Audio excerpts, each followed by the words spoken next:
रीट में हम लोग सरकार को कटघरे में खड़ा करेंगे, नगर निगम को खड़ा करेंगे कि बिना नंबर प्लेट का आपकी गाड़ी क्यों चल रही है। और ये कौन तय करेगा कि सर ये नेग्लिजेंस का मामला है या गुंडागर्दी, क्या पता वो दारू पी के चला रहा। हॉस्पिटल में ऐसा हुआ था, मतलब मेरी बहन और गई थी, भाई गया था, वो बोल रहा था कि गार्ड मतलब पापा का ना वर्दी उर्दी पूरा खोल के हटा दिया था। 2 अगस्त 2023 की घटना है, राम गुलाम चौक गांधी मैदान स्थित गेट नंबर 10 गांधी मैदान का। उस समय एक व्यक्ति वहां पे गार्ड की नौकरी कर रहा होता जिसका नाम दिलीप पासवान था इसलिए बोल रहा हूं कि अब वो इस दुनिया में नहीं है। उनके परिवार के बस उनकी पत्नी और उनका बेटा हमारे साथ है। ये लड़का भी उस दिन मौजूद था, अपने पिता के साथ कुछ खाना देने गया था और दिलीप पासवान गेट खोल रहे थे। और दिखाइए आपके विजुअल में मैं दिखाना चाहता हूं कि ये नगर निगम की बिना नंबर प्लेट की गाड़ी उनके गेट को धक्का देती है। जब तक कि वो गेट खोल पाते तब तक नगर निगम की गाड़ी गेट को धक्का देती है। नॉन इंटेंशनल मर्डर इसे कह सकते हैं, गैर इरादतन हत्या। अब ड्राइवर से कहां चूक हुई, क्यों उसने गेट पे धक्का मारा और वो गेट लोहे का भारी भरकम गेट जाके दिलीप पासवान के सर पे गिरता है और उनकी हॉस्पिटल में मौत हो जाती है। हम जानेंगे, आप उस दिन मौका वारदात पे थे जी। क्या नाम है आपका? मेरा नाम मनीष कुमार हुआ। मनीष जी, आप क्या करते हैं? स्टूडेंट हैं? क्या करते हैं? स्टूडेंट है सर। स्टूडेंट, किस क्लास में पढ़ते हैं? हम बीकॉम किए हुए हैं। बीकॉम किए हुए हैं जी। उस दिन आपके पिता वहाँ गेट पे मौजूद थे, तो आप क्या करने गए थे? हम वहाँ पर खाना लेके गए थे सर, तो बाहर से ही खाना दिए तो अंदर घुस गए। अंदर घुसे तो पापा बोले कि बैठो, और वहीं पर खड़ी थे। वही नगर निगम की गाड़ी, गेट खोल ही रहे थे, नगर निगम की गाड़ी टक्कर मार दी और मेरे पापा को लगा और हमको लगा तो हम बेहोश हो गए। आप बेहोश हो गए? आपको हाँ। कहाँ चोट लगी? हमको यहाँ सर में लगी थी और यहाँ पर फटी है और इसमें भी लगी। अभी तक देखिए सूजा हुआ है, जो कि जहाँ जहाँ चोट लगी है, कमर में लगी थी, तो जहाँ जहाँ चोट है जो कि अभी तक ठीक नहीं हुआ है। मतलब चोटीले, पूरे चोटीले। मतलब आपका सीटी स्कैन वगैरह हुआ? सर में चोट लगा था? हाँ, सीटी स्कैन हुआ था पीएमसीएच में। कैसा रिपोर्ट था? रिपोर्ट में बोला कि ठीक है। ठीक है। हाँ, जी। लेकिन अब भी ठंड होती है तो आपको दर्द बहुत ज्यादा, अभी भी दर्द कर रहा है, अभी भी हल्का हल्का दर्द कर रहा है और सूजा है जो अभी तक ठीक नहीं हुआ ठीक है। नहीं हुआ है? नहीं। अच्छा, आपके पिता की मौत हुई तो किस कंपनी में काम करते थे? इलाइट फाल्को कंपनी में थे, कंपनी प्राइवेट। की हाँ। तरफ से कोई मुआवजा मिला? किसी तरह का कोई मुआवजा नहीं मिला सर अभी तक। कोई मुआवजा 1 रुपया तक नहीं मिला अभी तक। लाश जलाने तक बोलता है ना, क्रियाक्रम तक 1 पैसा तक आज तक नहीं मिला। और इतना दिन हो गया। अभी तक आप भटक रहे हैं? अभी तक भटक रहे हैं। डीएम साहब के पास 2 मरते लेटर दिए हैं सर। एडीएम साहब के पास मेरा डेट अभी आज तक डेट चला। आज एडीएम साहब के पास 3 महीना 4 महीना से बौख रहे हैं, आज तक मैं कोई रिपोर्ट नहीं दिए। बोले कि जो यहाँ से कुछ नहीं होने वाला है, जो कमिश्नरी ऑफिस में चल जाओ। कमिश्नरी ऑफिस में हम दिए हुए हैं सर, वहाँ पर भी दिए। क्या बोलता है आपको? कमिश्नरी ऑफिस में बोले कि वहाँ से जाके देखो, वहाँ से तुम्हारा लेटर रुका हुआ है सर। अब हमको पता नहीं सर। आपको अधिकारी लोग क्या बोलता है? अधिकारी लोग गए सर तो वहाँ पर तो बोलते हैं कि तुम कमा नहीं सकता है क्या? मतलब हम बोले कि हमारा बहन है जो कोई देखने वाला नहीं है, ऐसे तो बोलते कि बहन है तो तुम मतलब ब्याह नहीं करवा सकता है, मतलब कमा के करो। अब बताइए सर, हम चोटीले एक तरह से, और पिताजी के माध्यम से हम लोग पढ़ रहे थे।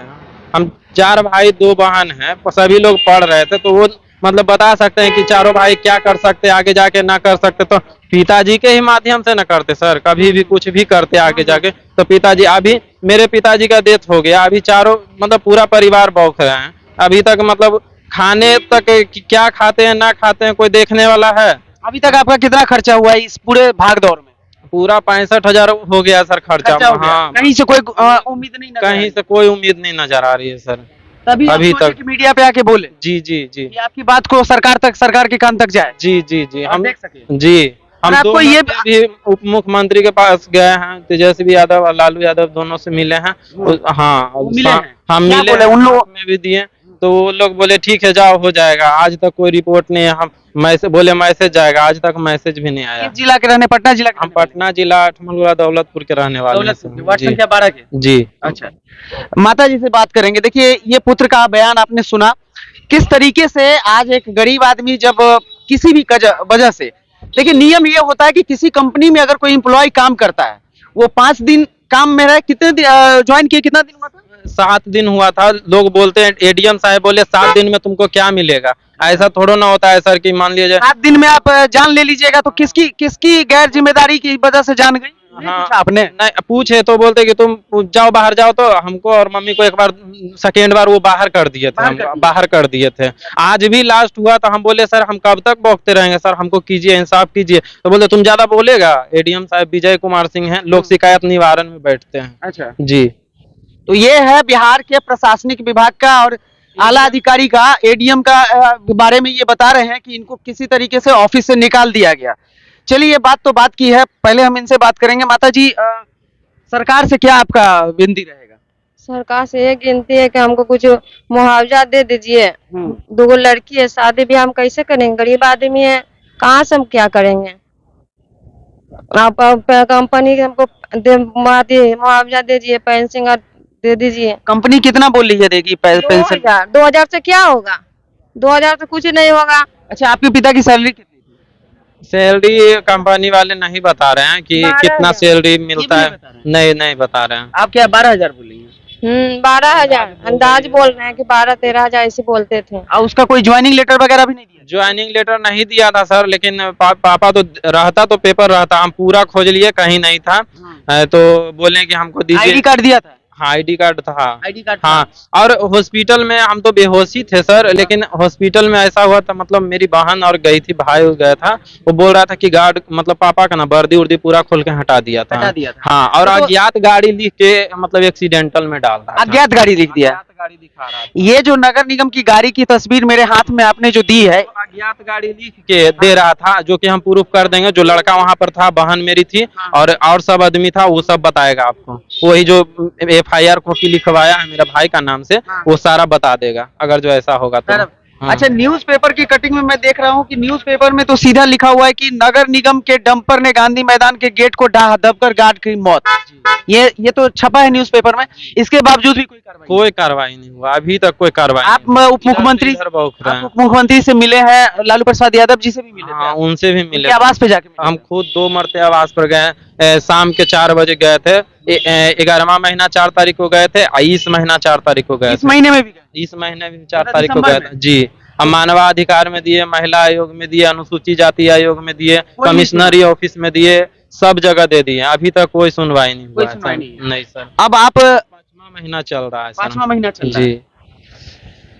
तो ये थी दिलीप पासवान की कहानी। मैं बताना ये चाहता हूं कि बढ़ता हुआ बिहार, बदलता हुआ बिहार और सुशासन की सरकार, जहां पे एक गरीब दिलीप पासवान की मौत हो जाती है, वो भी नगर निगम के बिना नंबर प्लेट वाले डंपर की गाड़ी, जिसको पता नहीं क्या हड़बड़ी उनके अंदर में समाया हुआ था कि जब गार्ड गेट खोल रहा था तो हड़बड़ी समाया हुआ वो डंपर का ड्राइवर, क्या है ड्राइवर का नाम?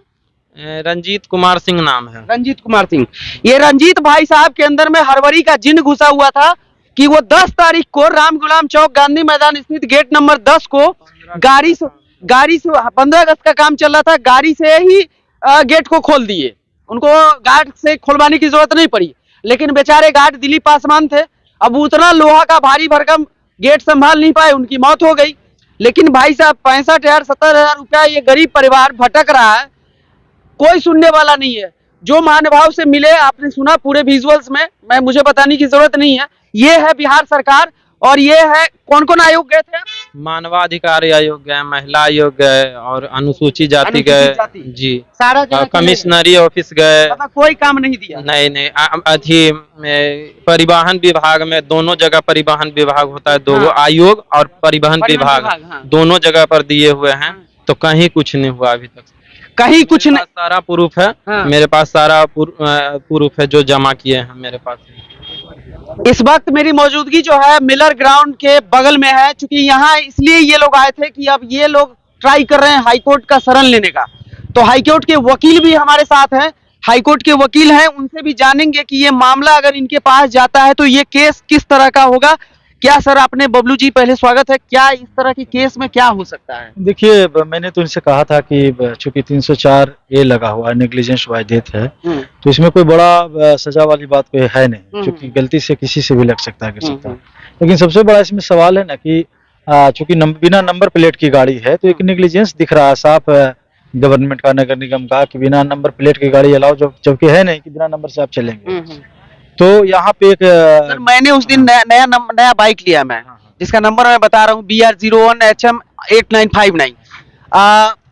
मैं जा रहा था आपका मरीन ड्राइव, वहां पे एक भाई साहब पुलिस वाले हमको ऐसे रोके जैसे कोई आतंकवादी को रोकता है, और उन्होंने मुझे कहा कि आपका नंबर प्लेट का बिना गाड़ी आप क्यों चला रहे हैं, पत्रकार हैं। तो मैंने उनको बोला कि मैं गाड़ी लेके आया था इधर, ठीक है, कोई खास सूचना पे, और चूंकि मेरा 100 किलोमीटर से भी कम ही चला हुआ है, हाँ, अगर आप फाइन करना चाहते हैं तो कर सकते हैं, मुझे कहीं कोई नहीं। ये नगर निगम की गाड़ी को कौन ऑथराइज करता है बिना नंबर प्लेट के?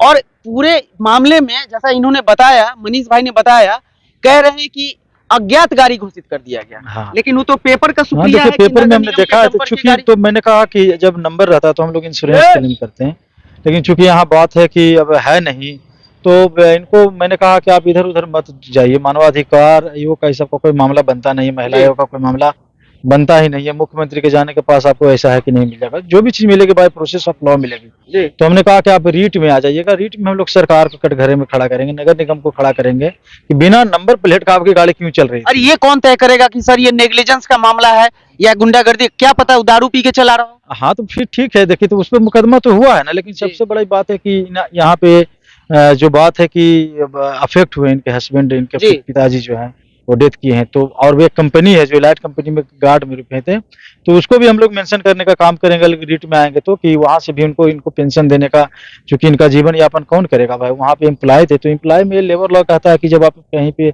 एम्प्लॉय होते हैं तो यहाँ सारे फैसिलिटीज मिलते हैं, अगर डेथ हो जाता है ड्यूरिंग जो वर्किंग टाइम अगर डेथ होता है तो उसका मुआवजा कंपनी पे करेगी। तो चूंकि कंपनी भी इनकार कर रही है और सरकार भी इनकार कर रही है, चूंकि नगर निगम एक गवर्नमेंट एक स्टेट है, तो उस स्टेट के खिलाफ हम लोग मतलब सर गरीब का कोई नहीं हमें है, ऐसी बात नहीं है, लेकिन वो लोग गलत जगह चले गए थे, तो मैंने कहा कि आप रीट में आइए, हम लोग सरकार को कटघरा में खड़ा करने का काम करेंगे, कंपनी को भी मेंशन करेंगे कि भाई जो भी इनका जो मुआवजा है, जो भी पेंशन है उनको मिलना चाहिए, और नगर निगम को खड़ा करेंगे ताकि वहां से इनको मुआवजा मिल सके। तो पूरी खबर आपने देखी, आपका इस पे क्या प्रतिक्रिया है, क्या विचार है, कैसे आप देखते हैं सरकारी पूरी प्रक्रिया को, हमारे साथ शेयर कीजिएगा, बने रहे।